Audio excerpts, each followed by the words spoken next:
Okay, s2Member is now installed. So now let's take a look at how to configure it. Before I do though, I want to talk to you a little bit about what s2Member is and what it does.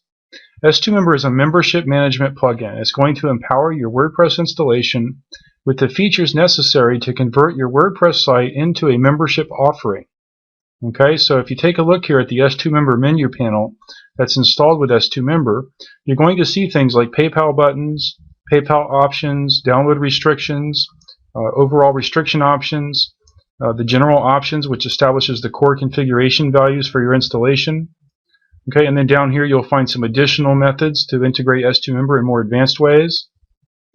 Okay, so with s2Member, the free version, you're getting integration with s2Member's roles and capabilities, and s2Member's integration with PayPal Website Payment Standard. Okay, and that is to say that the free version integrates with PayPal buttons. That's the PayPal Website Payment Standard integration. Okay, now s2Member Pro can add additional payment gateway options along with several other new features and functionalities, but the free version is fully functional, and PayPal buttons are a great way to get started selling membership and other types of access on your site.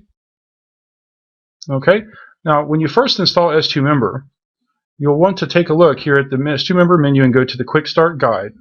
From the page that covers the Quick Start Guide, you can take a look at all of our video tutorials, and I would advise you to take a look at these panels before you start configuring s2Member, because they're virtually very short. I mean, these just cover some of the basic aspects and talk to you a little bit about what s2Member, how it works, and how it functions internally.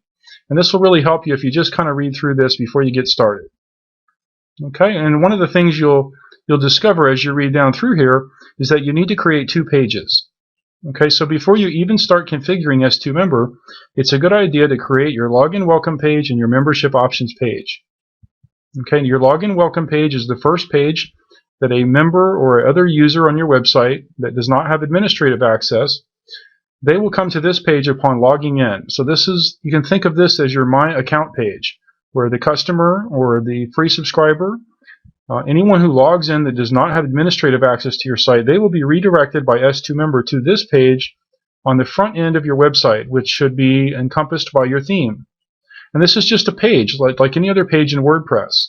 Okay, so if I go here to my list of pages, we'll see that I've already created these 2 pages.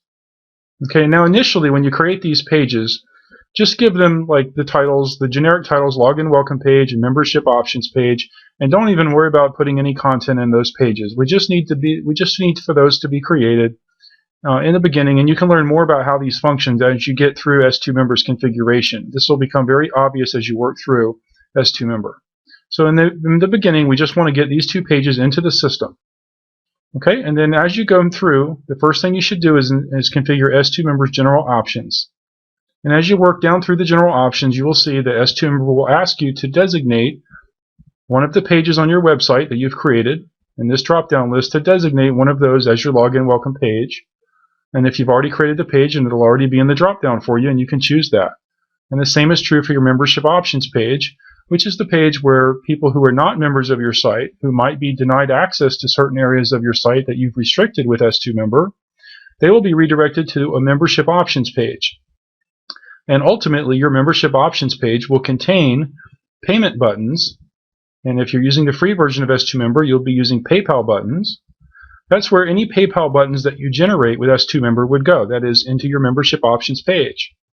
And s2Member makes it possible to generate PayPal payment buttons with all sorts of different options, including recurring billing, one-time billing, fixed-term access, lifetime access, pretty much whatever you need, even including trial periods, or what we would consider to be an initial period at a certain price, which might later recur at a different price. There's lots of options here, and you can generate buttons. And s2Member's buttons are integrated through shortcodes that you just copy and paste into a post or a page on your website. Okay, and normally those buttons would go into your membership options page. Okay, and I already have some here from previous examples, but we would just paste the shortcode in that you got. And this produces a PayPal button.